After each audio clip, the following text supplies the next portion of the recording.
A pauta do juiz que tenta, meu querido Folo, excluir estagiários heterossexuais de edital de concurso. Segundo ele, o veto teria o objetivo de promover a pluralidade no Tribunal de Justiça. O nome desse juiz é Mário Soares Caime Gomes, da 12ª Vara de Relações de Consumo em Salvador. Afirmou ter vetado a contratação de estagiários heterossexuais para o seu gabinete. Nesse edital assinado pelo juiz, algumas características são destacadas, né? A primeira é a preferência por candidatos trans e não binários. Não binário é muito bom, hein? Não binário é maravilhoso. De cor preta, Geisiane, olha aí, de cor preta. Declaradamente gays e lésbicas, Geisiane. Então você tá fora. É, eu tô fora. Você pode mentir. Além de mulheres pretas. No documento é comunicado que não haverá contratação em nenhuma hipótese de pessoas cisgênero, Ventura, e heterossexuais. É isso aí. Bem, olha só. Falando em impedimento de ministros do Supremo Tribunal Federal, tinha que demitir assim, uma quantidade surreal de juiz também. Só que esses caras têm vitaliciedade. Aqui no Brasil, que é um país de privilégio, um cara desses, ele só sofre. Sabe qual é a maior punição que ele sofre? Aposentadoria compulsória. De novo, está se criando subclasses, sub-humanos. Existem humanos melhores do que outros, não pelas suas competências, mas pelas suas características. Cara, isso é a maior loucura que a espécie humana, o Homo sapiens, pode aceitar. Porque você está dando condições, inclusive jurídicas, você vê um juiz falando isso, que existem subclasses humanas. Existem classes melhores do que as outras pelas suas características e não pelas suas competências. Então, olha que loucura. Você não vai mais escolher as pessoas que vão trabalhar, porque assim, eles pegam algo interessante, né? A cultura woke, que é exatamente isso que ele está querendo fazer, que é colocar expressões da sociedade dentro da empresa, ok, mas de uma maneira que não seja uma barreira. Ou seja, não, eu não vou deixar entrar na minha empresa quem for gay, ou quem for negro, ou quem for trans. Exatamente. Então, não ter a barreira, tá ótimo, tá lindo. Então, se um gay tiver uma nota melhor do que um hétero, tá lindo. Se um trans tiver uma nota melhor do que um cis, tá lindo. O problema é que é o contrário. Tira-se os brancos, tira-se os héteros, tira-se os cis. Agora, dentro dessa turminha, vamos fazer a nota. Então você, se tiver uma trans que tirou nota 5 e você tiver um cis com nota 9, você vai ter uma trans com nota 5 trabalhando na tua empresa. Porque o que vale não é a competência, mas é a característica dela.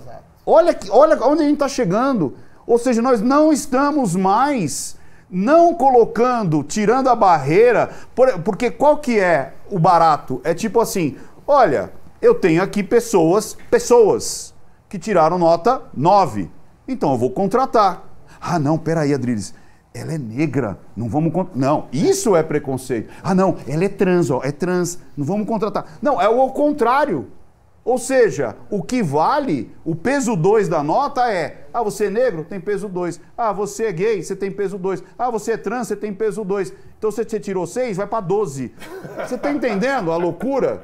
A loucura. Eu acho incrível. Maravilhoso. E Ventura, o mais legal, eu vou passar para a Adriles essa, que é muito boa. Imagina que entrevista constrangedora, né? Então, vamos lá. Você veio para a posição de estagiário aqui do TJ. Você gosta de transar com homem ou com mulher? É horrível isso. Homem, entendi. Você se identifica como um pinguim? Um gênero fluido? Você se identifica como o quê? Ah, eu não identifico como nada. Opa, Boa, peso ótima 3. resposta. Vem aqui, ó. Aí é peso Você 3. é um nada, você é um nada. E se você é branco e se identifica como negro, será que ele é racista por falar que autodeclaratório. você não pode se autodeclarar como Perfeito. negro? E aí, Adriles? Como é que faz? Olha, eu acho que essa confusão, eu gosto muito do termo fluido, porque o brasileiro é um gênero fluido, é um povo mestiço. Você pode falar de fluidez sexual no ponto de vista da escala Kinsey, que ele falava que as categorias homossexual, bissexual e heterossexual eram muito binárias, que ele colocava um escalonamento de 0 a 6, e você tinha um grau de fluidez sexual. Ou seja, o que eles fazem com isso é limitar a percepção do gênero humano em categorias binárias. Ou você é gay, ou você é heterossexual. Ou você é branco, ou você é negro. Se você tem uma bisavó negra, você é o quê? Se você tem um pai branco e uma mãe asiática, você é o quê? Se você é bissexual, você tem o quê? Então você limita as escolhas identitárias do ser humano para ele se declarar alguém de um gênero, eventualmente, que sofreu preconceito. Agora, preconceito e opressão, todo mundo, em alguma medida, sofreu na vida. Eu, Adrilho, sou vesgo, baixinho, cabeçudo, bililio pequeno, era rejeitado na infância. Qual o gênero de preconceito que eu sofri? Em alguma medida. O Ventura, qual o preconceito que ele sofreu? A Geisiane, qual o preconceito que sofreu? A única que não sofreu muito preconceito aqui é o Marco Antônio, macho, adulto, branco, grandão, pinto grande, etc. Então, todo mundo foi, em alguma medida na vida, mais ou menos opressor e oprimido. E aí o Mauro Ventura tem toda a razão. Quando você faz categorias binárias entre opressores e oprimidos, aí eu tenho uma ideia que é a seguinte: o identitarismo, ele fomenta exatamente uma exclusão daqueles que são considerados oprimidos, você cria um preconceito reverso. Ou seja, a pessoa se coloca num gênero oprimido para poder oprimir à vontade quem ela bem entende. Esse caso desse juiz é fascinante pelo seguinte: tem um outro juiz que proibiu, falou, olha, isso aqui é preconceito, isso aqui é opressão. Aí o que o juiz fala? Não, esse cara é gay enrustido e deu em cima do meu marido. Ou seja, não existe mais uma verdade objetiva a ser esclarecida em nome do combate ao preconceito. Se você limita o preconceito meu de estabelecer que eu só aceito negros, gays, trans e não binários, então você é um viado enrustido, você é um racista enrustido, você é um preconceito enrustido. Ou seja, é literalmente a pessoa se colocar no lugar da pessoa oprimida para poder oprimir, escrotizar, constranger quem não se coloca a favor de mim, que sou um identitário, ou um negro, ou um gay, ou uma trans, ou uma mulher que sofreu opressão histórica e você não pode fazer nada. O identitarismo que se coloca hoje é o novo preconceito, é o novo fascismo. E o novo binarismo preconceituoso eu vou voltar essa pauta também de novo, é quem é bolsonarista, é excluído, é fascista, é nazista. Isso está nas falas do próprio Gilmar Mendes, isso está na ação do próprio Alexandre de Moraes, está na ação do próprio STF. Ou seja, esse binarismo identitário deixou de ser sexual, deixou de ser étnico, deixou de ser comportamental, agora também é político. E é isso que eles querem, é essa a razão do binarismo, é dividir para o quê? Conquistar. Reinar. É isso aí. É um ditado romano mais antigo. Divide e reina. O marxismo cultural, social e político é para dividir a sociedade e reinar em cima da exclusão, das exclusões. O trator está passando e o trator vai passar. Eu não quero ser cataclístico aqui, Geisiane. É aquela frase famosa, né? Homens fortes criam tempos fáceis e tempos fáceis geram homens fracos, mas homens fracos criam tempos difíceis e tempos difíceis geram homens fortes. A gente está em homens fracos criando tempos difíceis. E demora. Será que vai demorar para ter uma reação? Porque isso daí demorou, tá banalizado. A boiada passou. Tá banalizado. Tá bravo. Tem país que fica um século na ditadura. Não, Cuba tem 70 tem anos. país que tá... A gente brinca com isso, Venezuela são 30 anos. Uma vez que entra, dificilmente É, sai. Uma vez que entra... Não, me fala alguém que saiu, Adriles. E é horrível, as pessoas se habituam à ditadura. Por favor. O pior é isso, normalizar. Existe algum país que entrou numa ditadura e saiu? Caiu de podre, veio a Rússia, que é um país autocrático. Não, a Rússia nunca foi. Nunca foi. Os países do entorno têm regimes que também não são E o pior é a lá, normalização. muito democráticos. Não, mas o Adriles falou isso, mas também falou demais, né? Exato. Deixa o Alexandre. Ou seja, a mas normalização da ditadura começa assim. Então a gente estamos numa sinuca de bico aqui, hein? Essa questão do edital eu enxergo da seguinte forma. A primeira delas é porque o juiz vê os desmandos do STF e se sente muito à vontade. Então, é aquela questão das síndromes do pequeno poder. Se eu tenho um Supremo Tribunal Federal de um país mandando e desmandando, eu, enquanto juiz aqui, dentro do meu quadradinho, eu também posso mandar e desmandar de acordo com aquilo que eu acredito enquanto ativista. Ele se sente muito à vontade para isso porque o campo já está ali armado. Esse é o primeiro ponto. O segundo ponto é que um edital ele é de domínio público. Se ele é de domínio público, ele tem que respeitar a lei que diz da isonomia. O que isso quer dizer? Da igualdade. Portanto, o edital por si só já está ferindo uma determinada lei de igualdade. Olha que contraditório. Olha que contraditório. Em prol de uma suposta igualdade, na verdade, o edital que é de domínio público está ferindo o conceito de igualdade que é prescrito em lei. Posto tudo isso, é aquilo que a gente sempre menciona aqui.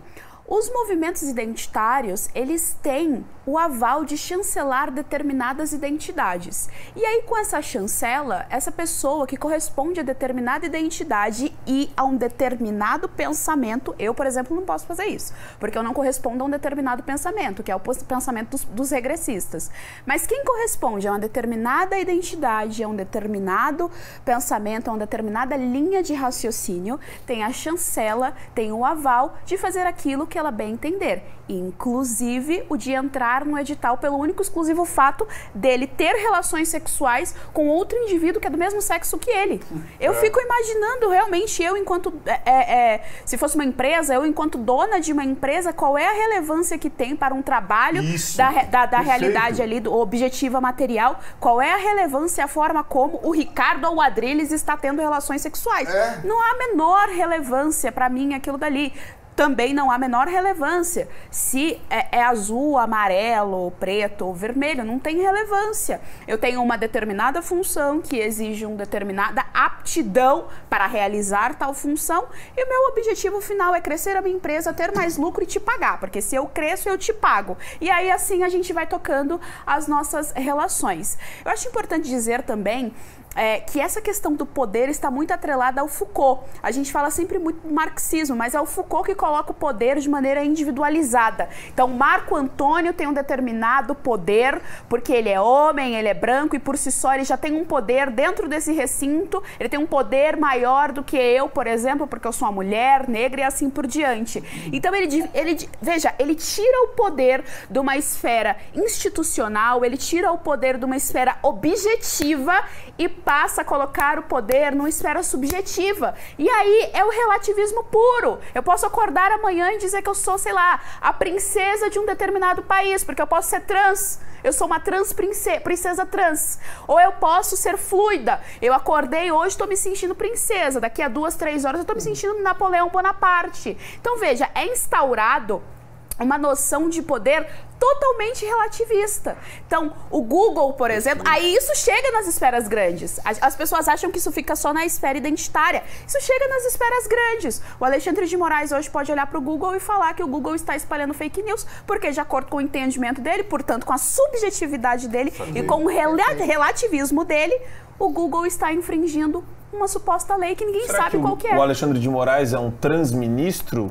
Porque ele se identifica como imperador? Ele é fluido? Será que ele é fluido? Eu não sei, mas é... Ele vai num fluido de nazismo pra Ao mesmo tempo que o cara classifica binariamente as pessoas preto ou branco, gay ou hétero, ela quer homem, fugir de um mulher, sistema binário. Eventualmente, essa cultura identitária se coloca assim, você pode ser o que você quiser quando você quiser. Homem, mulher, trans, negro, cego, qualquer coisa. É completamente contraditório. E desde que sirva a pauta vigente. Exatamente. Porque se não servir, aí eles vão excluir. Você é o que você quer ser até certo ponto.